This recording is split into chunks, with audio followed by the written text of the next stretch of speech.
Good morning, everybody, and welcome to the Investing Across Borders podcast. I'm your host, Lauren Cohen. I'm an international legal and real estate expert, and I've created a signature program called 10 Steps to Immigrate Through Real Estate.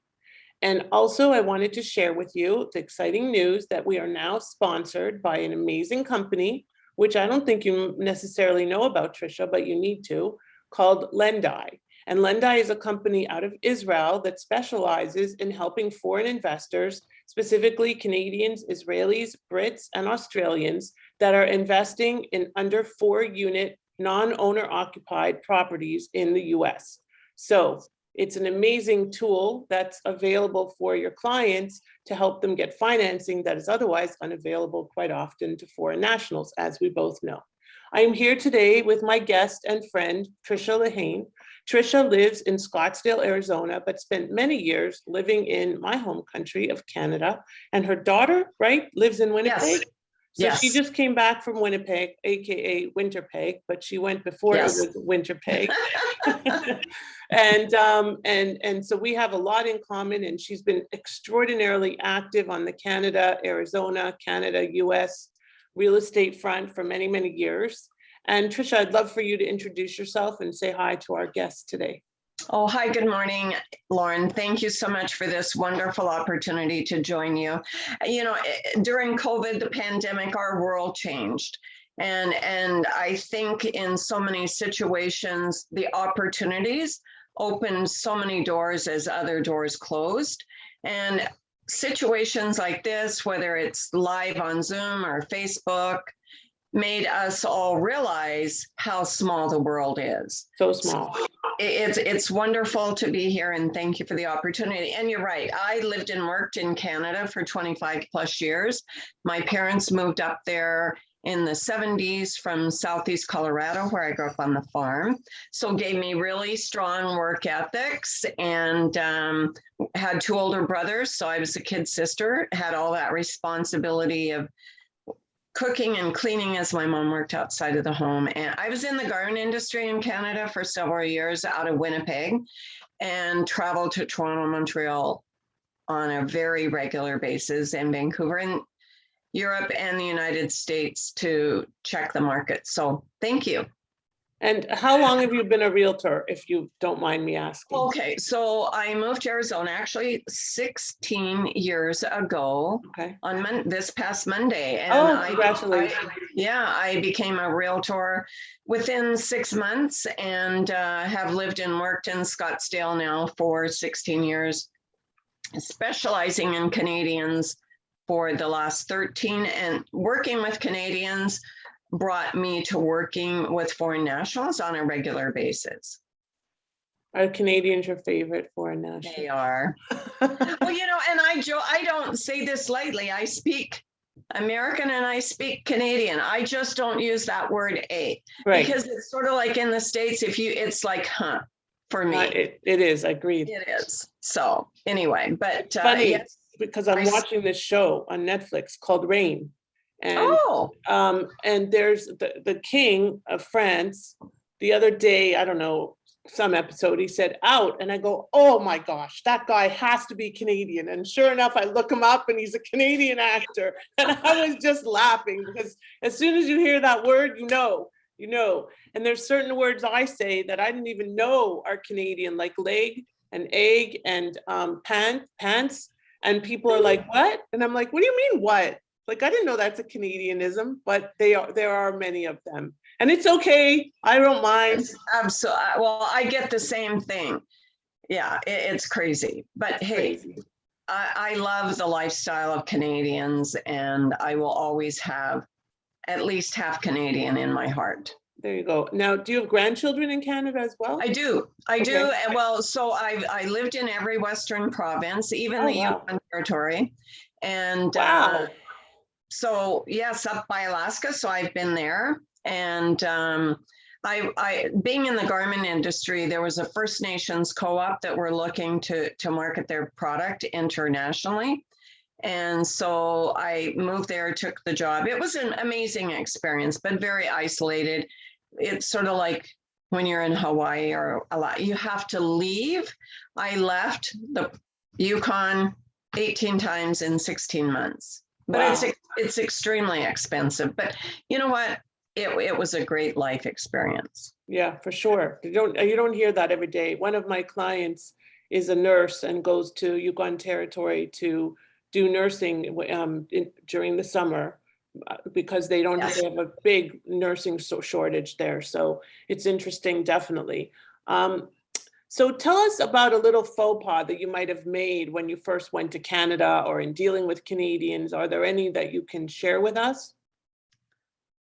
Well, I moved there young and my parents actually sponsored me. So Right. that was, but that was Easy. easy 25, well, 35, 40 years ago. And, I grew up on the farm, so I didn't have the opportunity to work as a young person. And so I had amazing skills and I'd keep interviewing. And he said, finally, when I landed the job, he said, your skills are amazing, but you don't have any experience. I said, you have to give me the opportunity. So here I was, a junior clerk typist in a company in Winnipeg at Portage and Main, which is the main streets in Winnipeg. And so I think it is a situation, you have the skills, but the experience does count. But people have to give you the opportunity. And you don't always get it. And these days it's interesting because education these days, I think, is less important for our young people than not that education isn't important. I'm not saying that at all, but knowing YouTube and TikTok and how to code and all this stuff, that's what's going to make you very successful if you're an entrepreneur in this world. So it's just interesting how the skills have changed and the experience requirements have changed because of the world changing, especially in light of COVID. What's one tip that you'd like to share with our listeners that are considering investing in the US or across borders? Well, actually, Lauren, I had the opportunity. So I specialized in working with Canadians. I sold my first $1 million home in 2008 to a Canadian that actually my fiance and I had dinner with last night. And that was their first time back in Arizona since February of 2020, just before COVID hit. And so I think that's been my niche, is working with Canadians specifically. And I said, you know what, the biggest thing is for a foreign national, and that's anybody that isn't a US citizen, to work with an experienced realtor that has the resources to help you get through that transaction. It's so different having somebody from Toronto sell their home in Florida or Arizona or Texas or wherever than for somebody in Toronto to be selling their home there and moving to Calgary, or vice versa, Chicago to Arizona. There are so many considerations that is extremely important for the realtor. Number one, it's the experience. It's the education of working with foreign nationals, and it's the resources. And it's when you have an experienced realtor, they bring the resources. Like in the United States, we have the FIRPTA withholding, foreign investment real estate property tax. And I am sure there are probably millions of dollars sitting at the IRS that people don't realize that if they have the experienced, resourced realtor, they get the majority of that back. But if they don't, that money sits there and they look at it, oh, well, that was an expense of selling my home. And every state is different. The state of California does have a withholding. It's a tax. It's not just a withholding. So I think that's a big part of it. So I had the opportunity to serve on the Canadian Real Estate Association Global Committee for 2 years. Yeah, I think what you're saying is it flows right into what I do, which is an experienced team and Right. having somebody at the helm of that team that you trust to bring together the team, whether it be the cross-border tax advisor, who is essential to anybody that's investing, whether they're moving, getting a visa, not just investing, whatever the case is, you need to set up your structure properly. And not every realtor is going to know that. And even they're not really even going to care. They're just going to be looking at that bottom line commission. Let me make this sale happen. I don't care what happens to you in your other country, your home country. And it's important to work with somebody that does have that experience and is looking out for your interests, not just their interests, which is critical. And building that team of experts, that the legal team, so that you don't have problems when you are crossing the border. It's a big deal. And that's why I created the 10 steps to immigrate through real estate. And working with that team of professionals is essential. You mentioned be persistent in pursuing your niche. And that's so true, because you have been very persistent. I mean, when I first started really focusing on the cross-border real estate, you showed up everywhere because this is what you do. And your niche is always going to be Canada. You've built a nice relationship, particularly Western Canada, but not exclusively. I mean, you've lived in all those provinces. I only lived in one province and I'm from Canada. So you've got me beat, Yes, exactly. I've been everywhere, that song, but I love life in Arizona. Yeah, I mean, I've only been to Arizona once or twice, and I have not been to Scottsdale, but I'd love to see it. And certainly there's going to be an opportunity to do that, because a lot of Canadians are coming down there and need the services that we offer. So we need to build those relationships there as well. And I think that, the whole thing about working with a realtor, like so many people, Tricia, go online and try to find off-market deals and the best deal and the best this and the best that. And there's so much misinformation out there, and without proper real estate guidance, like people are like, well, I don't want to have to pay the commission to a realtor. Yeah, but that couple of percentage points can make the difference between a good deal and a bad deal. Not doing due diligence on a deal can cost you a whole lot more than a couple of percentage points that the realtor gets, usually from the selling party. So it's really, this is, I mean, you're speaking my language, which is why we're here. And we speak exactly the same language every day, because people are just trying to cut corners too often. And what happens when you cut corners? Pay the price, right? Oh, absolutely. Absolutely. So yes, Lauren, I mean, and the market in the world is crazy. I mean, Canada, I think their market might even be crazier in a lot of areas than ours. But I mean, I use this analogy. When I was a kid, we used to play musical chairs. If there were 10 kids in the room, we had 9 chairs. Well, we're dealing with that situation right now. There's 1 chair in the room, and probably a minimum of 5. Back in January, I was competing against 89 other offers. 89. But right now, I think last week I submitted an offer and we were one of 12 and we got it. So I think it's being creative and thinking out of the box to win that offer for your clients. I was at a sales meeting last week, and one of the agents in my office said she lost a buyer. They wrote 27 offers. And I sort of wanted to say to her, I think we need to have a glass of wine or a cup of coffee to talk about, if you haven't secured a home in 27 offers, you aren't working. That's a lot. It is. Do you put in this escalation clause? Is that something that you do in Arizona? It's there everywhere, but I just sold a condo for some people from Calgary, and closed on it last week. And I had 12 offers, and almost all of them had the escalation clause.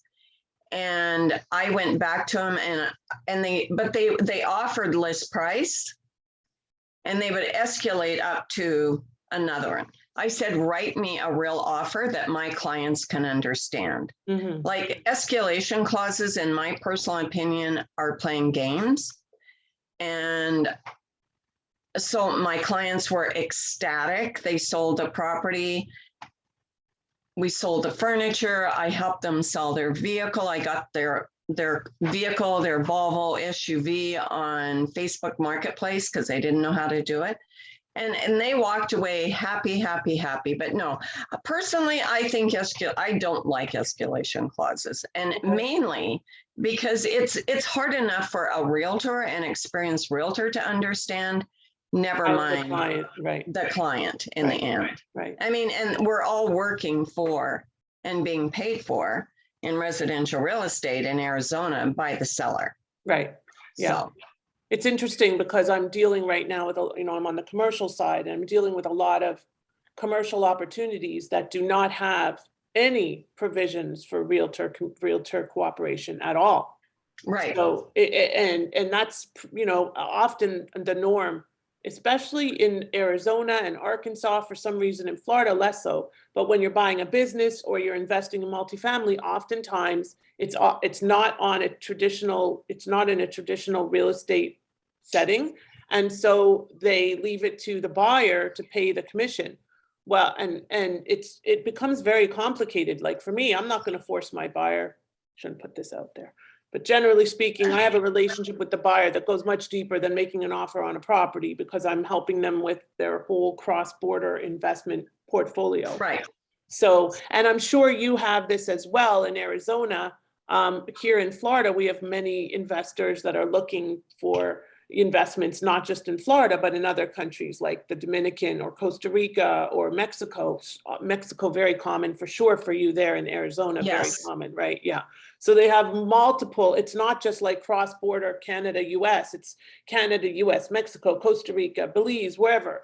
And it's important that you represent their interests where you are, and try to be as diligent as you can in terms of helping them get the best representation in the other locations that they're investing in, because we are not the jack of all trades, even though people tend to think that we are. Exactly. It's always fun, right?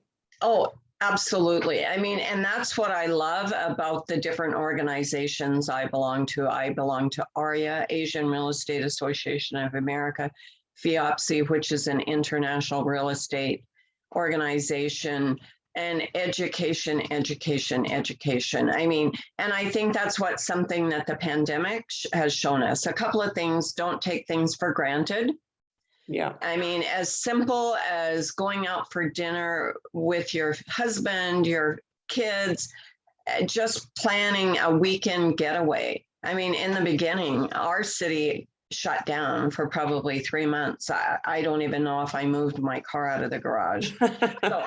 But I think it also made us realize what a small world it is, and how effective meetings on Zoom and everything are. And I've had the opportunity, I'm sure, as you have with your amazing webinars and everything that you do, people all over the world, we are connecting like we never have before. It's 100% true. And for me, even more so, because I'm a single mom. So travel has always been challenging for me. I have to find somebody to come and look after my son so that I can go. And it's not like I can just pull anybody in. And so now I can speak, like I spoke at the Scottsdale Real Estate Association, 2 weeks ago. And I can speak literally anywhere, Colombia tomorrow, France the other day, so you name it. And it's like the world is our oyster now, more so than it was before. And I'm not saying the pandemic has been a good thing, but you have to always pull the silver lining out of all the stuff that we're dealing with. Me post-COVID having no voice is not that fun, but it is what it is. So tell me, I know you have multiple designations. Can you tell us about those and how they help you to facilitate the international transactions? I have my CIPS, which is Certified International Property Specialist, which I think if you're going to work in the global real estate arena, it's one of the absolute most important. It's a full week of training. There is test involved. And there's maybe 4% of realtors in the world that have this designation. I have my RSPS, Resort and Special Home Specialist. and that working in this community of the greater Phoenix Scottsdale, we definitely are a sunshine resort state. Yeah. I have my certified residential specialist, CRS, and in my world of real estate, residential real estate, I think it's the PhD of education. It's the top of the line, because with this designation, it's 90 hours of class to qualify. And then you have to have a certain volume of sales to ever even get the designation. And then an annual, you have to meet specific requirements. But I have, I think, 10 or 12 designations. I'm not going to go into all of them, but each one of them we do pay for on an annual basis. I mean, just that alone is significant. Right. It's a commitment. It is. It's a So commitment. it's a commitment to being the best realtor that we can be. And the great thing, and it's sort of like when my kids were small, I told them when they got to 10 and 12, you're past the age I can't take you by the hand and say, play with this boy and this girl and this boy and this girl. But who you associate with is what you will be. Yeah. And if you have the designations, the relationship with leading realtors, it positions you to be the same. Agreed. I agree wholeheartedly. Absolutely. And it's, it's a pleasure. I know that they have CIPS specific, like even at the NRR convention coming Yes. up, your CIPS, you go in this track and you go for this dinner and you do that. So it's been really quite a pleasure, Tricia, working with you and getting to know you over time. Can you tell us how people can reach you? Yes, please. I'm Tricia Lehane. I'm with Remax Excalibur in Scottsdale, Arizona. My phone number is 602-689-9977. 602-689-9977. My email is Tricia Lehane, my name, at remax.net. Tricia Lehane at remax.net. And I'm on Facebook, Tricia social media. Yeah, Choose AZ Homes. I'll be honest, I don't do as good of a job on social media because it all takes time and my clients are always a priority. Absolutely. I totally understand that and appreciate that. And all of this will be in the show notes. So for those of you that are looking to invest in the Scottsdale area, particularly my Canadian contingent, please reach out to Tricia. And I apologize for mispronouncing your last name, Lehane. I thought it was Lehane. I apologize. It's all I'm good. so sorry. I've had Lehane. Pardon me? I've had all kinds. I'm Lehane, sure. You name it. I do too, believe me. And my name, I think, is simple, but it's really not. So, anyway, Lauren Cohen again, thanking Lendi for being our sponsor here at the Investing Across Borders podcast. To find out more, if you're Canadian, British, Israeli, or Australian, about how to get access to an amazing tool that can help you invest in U.S. real estate, please reach out to me and I'll be happy to share that information with you. I'm Lauren Cohen, international legal and real estate expert, here to help you find your path to invest, live, work, and play across borders. Thank you again, Tricia. Thank you, Lauren. Have a wonderful day. Thank you.